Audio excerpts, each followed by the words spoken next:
aberta. Rafael, você é o cara. Valeu. Qual a importância das pesquisas eleitorais na formação eleitoral?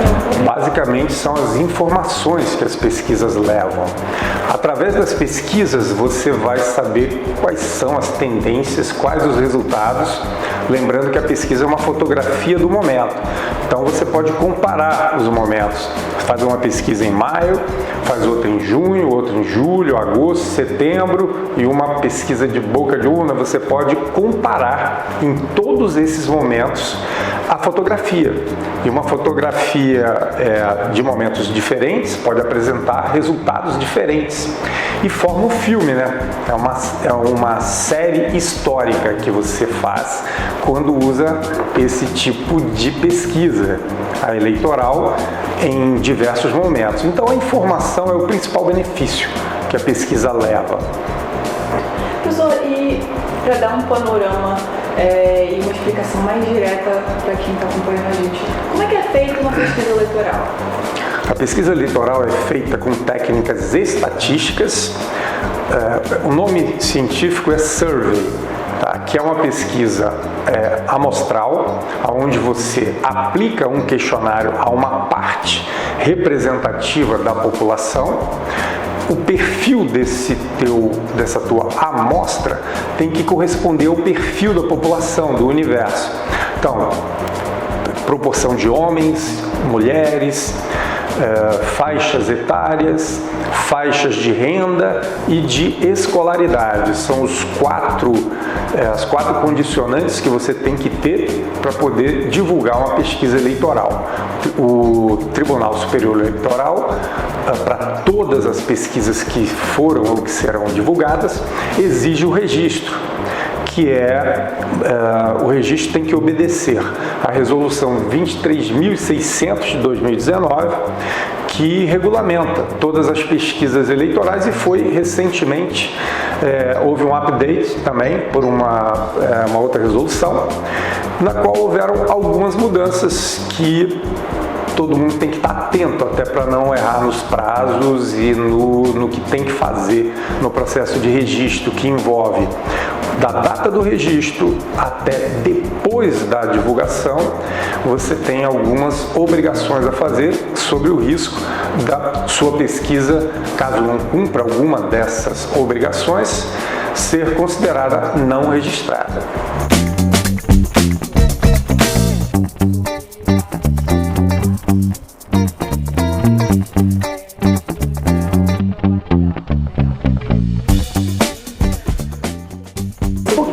Acho que pode dividir em alguns elementos. Primeiro, o método. Você tem que escolher um método adequado.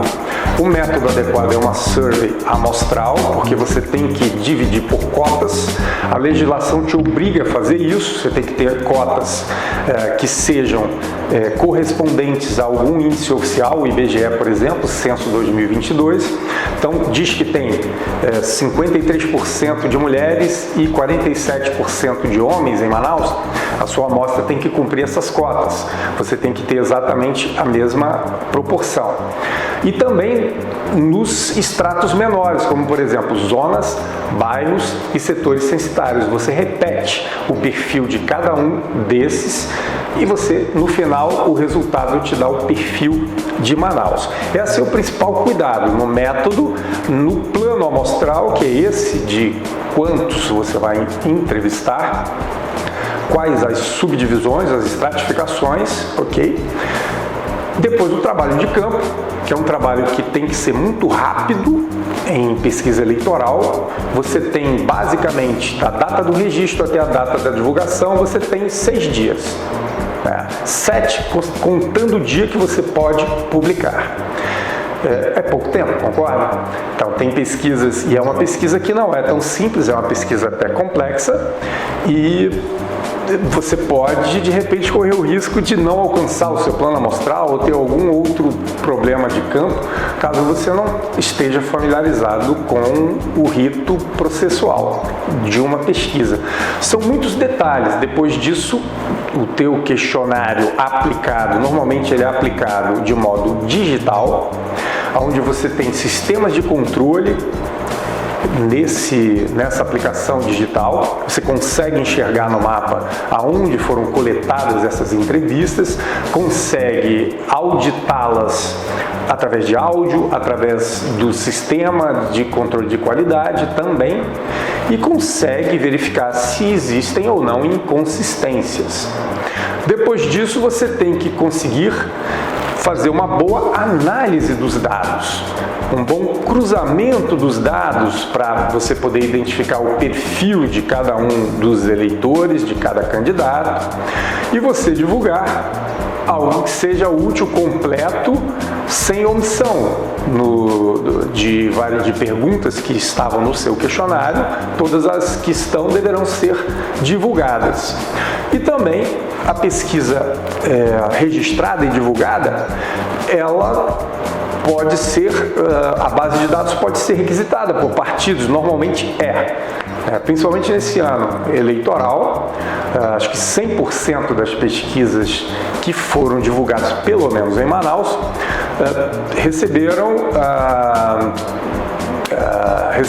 tiveram que entregar suas bases de dados, que é um direito que o partido tem de ter. Essa base de dados está na resolução. Então, é um misto de técnicas estatísticas e rigor metodológico e um rito jurídico também que você tem que ter com um cuidado bastante aprimorado, minucioso também. Professor, e agora a pergunta de milhões, de que forma as variações nas pesquisas eleitorais impactam a campanha eleitoral e assim também a estratégia dos candidatos? As variações mostram, por exemplo, quando o candidato sobe, quando o outro cai. Uma boa análise dos dados vai ver se esse subiu e o outro desceu. É possível que houve uma troca, por exemplo, de eleitores que eram de um, passaram para outros. Isso aí você tem como ver dentro, às vezes as aparências enganam, mas normalmente ela vai impactar nas campanhas, porque algumas campanhas estão sendo eficazes, ou seja, estão conseguindo o êxito de subir, ou de liderar, ou de manter, ou de ampliar a liderança, e outras estão descendo, perdendo uma posição, perdendo liderança, e isso impacta, porque as campanhas têm algumas fases. Tem a fase da pré-campanha, onde não tem nem os candidatos, mas as pesquisas já estão monitorando. Depois você tem as convenções que homologaram os candidatos.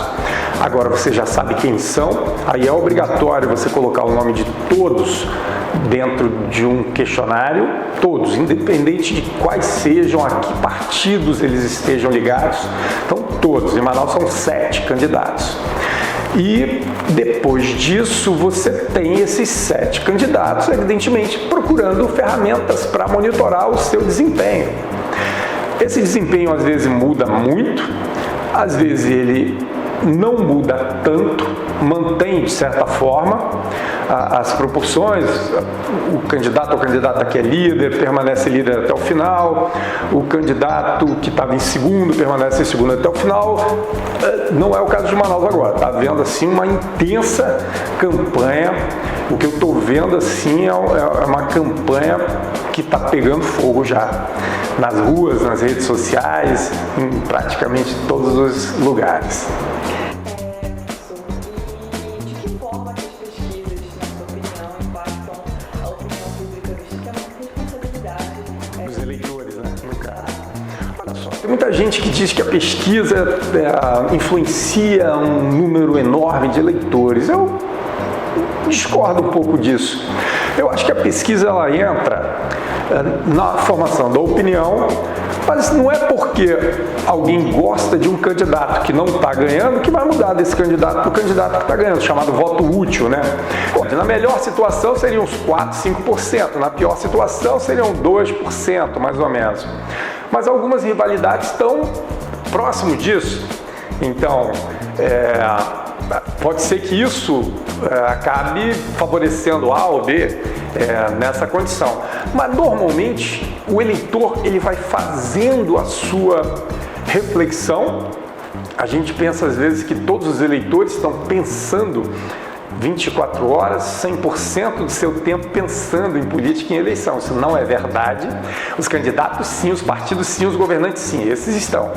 Até os institutos também estão pensando dessa forma. Mas o eleitor não, ele está vivendo sua vida, né? Tanto que existe a pergunta espontânea, que é aquela que você não mostra, não fala o nome de ninguém, não dá nenhum tipo de estímulo, que na última da Quest, por exemplo, que foi ontem divulgada, ainda tinham 61, se não me engano, por cento que não falaram o nome de ninguém. Não são indecisos ainda, são desligados, na verdade. Porque indeciso é quando eu estou em dúvida entre um e outro. Mas esse aí não lembrou do nome de ninguém, não falou o nome de ninguém, então é mais para desligado do que para indeciso, né? Então, a pesquisa ela vai moldando. Na medida em que a gente se aproxima da data da eleição, esse número de indecisos vai secando. Vai secando, na espontânea. Vai chegar no final aí com 25% mais ou menos, 20%. Tá? Quando você dá as opções, a chamada pergunta estimulada, você apresenta um disco redondo. Por que ele é redondo? Se fosse uma lista, o primeiro nome ia ter sempre uma vantagem sobre os demais. Então, é redondo porque não tem borda. Se eu entrego um cartão redondo para nós três aqui, cada um de nós pega, provavelmente o que vai estar na tua linha de leitura não vai ser o mesmo que o meu, porque não há, é completamente aleatório isso. E você roda no sentido horário ou anti-horário do jeito que você quiser, para ver quais os outros nomes que estão na lista. Na lista não, desculpa, no disco. Então, essa é mais uma técnica que tem para você conseguir o objetivo de levantar sem nenhum tipo de contaminação o seu questionário. Esse resultado, ele vai mostrar na estimulada um número bem menor. Vai chegar na última semana da eleição, ainda vai ter 5, 6% que não sabe em quem vai votar. Tá? E vai ter uns 20, 25, 15 na espontânea que ainda vão estar desligados por completo. Né? Você vai ver também nessa eleição uma grande mobilização dos vereadores, que são chamados cargos proporcionais. Esses sim precisam de uma bússola mais até do que, não mais, mas tanto quanto os outros majoritários, precisam de uma bússola, porque você imagina um movimento, vão ter 800 e alguma coisa aí não para 41 vagas, num sistema que não é um sistema totalitário, ou seja, não são os 41 mais votados. É um sistema proporcional. E o sistema proporcional, ele divide o total de votos válidos por 41, que são 41 vagas, e aí descobre o quociente eleitoral. O quociente eleitoral vai ser algo em torno aí de quê? Vamos fazer uma continha aqui, rápida. Se nós tivermos 1.100.000 votos válidos são aqueles que foram para uma pessoa ou um partido, que é o voto de legenda. Voto branco e nulo não conta, é voto inválido, ele é descartado. Então, se tiver 1.100.000 votos válidos, como eu disse, o quociente eleitoral vai ser 26.829, tá? Se tiver mais do que isso aí já teve na última eleição para governo. Se tiver 1.150.000 dividido por 41 vai ser 28.000. É pertinho, mas são 2.000 a mais. O partido que conseguir alcançar 28, 29, vamos colocar, que é certeza, já fez uma vaga. Quem é que vai? É o mais votado naquele partido ou naquela federação. Mas como é que ele vai contar isso aí? Para fazer uma pessoa só não tem isso. Uma chapa pode ser composta por até 42 pessoas, que são o número de vagas mais 1. 41 vagas mais 1 são 42. A somatória dos votos de todos esses 42, que é o máximo, mas pode ser menos do que isso também. E tem que ter cota de mulheres, tem que ter umas cotas aí para obedecer. A soma desse total é que tem que chegar até esse quociente ou ultrapassar isso. Quem fizer o dobro disso, quem fizer o dobro não, quem fizer mais trouxer mais umas 20 mil entrevistas, ou seja, trouxer 29 mais 20, 49 mil, já fez 2. Vai fazer um direto, porque alcançou o quociente, e o outro na sobra.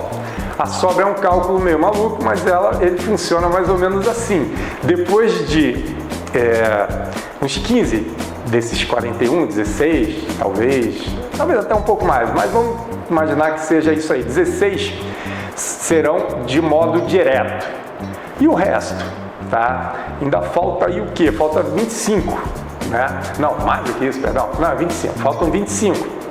Esses 25 vêm como? Vão pegar as vagas na sobra. Então, o que são as vagas na sobra? Cada um vai, se um partido tiver feito um vereador e estiver brigando na sobra pelo segundo, ele pega o total de votos e divide por 2, que é uma vaga que ele tem e a outra que ele quer. Se ele tiver conseguido a segunda vaga e quiser a terceira, ele tem que dividir por 3, tá? Ou por 4, depende. Se ele já tiver um determinado número alcançado, ele tem que somar mais 1. Quem tiver, né, todo mundo faz a divisão. Uns que tem 1 divide por 2, os que tem 3 divide por 4, 2 divide por 3 e por aí vai. No final, quem tiver a maior sobra, ou seja, o maior número, leva a vaga. E aí vai, cada rodada vai saindo as vagas até que as 41 sejam finalizadas. E se um desses que tem direito à vaga tiver menos do que 20% do quociente eleitoral, que equivale a, vamos olhar aqui, cerca de 5 mil votos, mais ou menos, não entra também. Dá um exemplo, na última eleição, em 2020, o PSB, do Marcelo Serafim, do Serafim Correia, fez 3 vagas, 2 direto e uma na sobra. Só que o terceiro mais votado do PSB, do partido, não tinha na época, eram 10%, não tinha conseguido 10% do quociente eleitoral. Salvo engano, era 25 mil, 24, eu acho, mil. Não tinha tido 2.400 votos, tinha tido 2.300, algo assim. Ele não entrou e chamaram o próximo que tivesse... aí tem uma continha aí, tem uma sucessão de escala, chamaram o próximo da fila, vamos dizer assim. E aí entrou até aquele vereador Peixoto, que foi até cassado, e depois eu não lembro agora quem entrou no lugar dele. Mas é um cálculo complexo, é difícil explicar. Depois que você aprende não é tão difícil fazer, mas é um pouco complicado. Aí você tem que fazer cálculo para ver quantos cada um vai fazer. Nossa, né?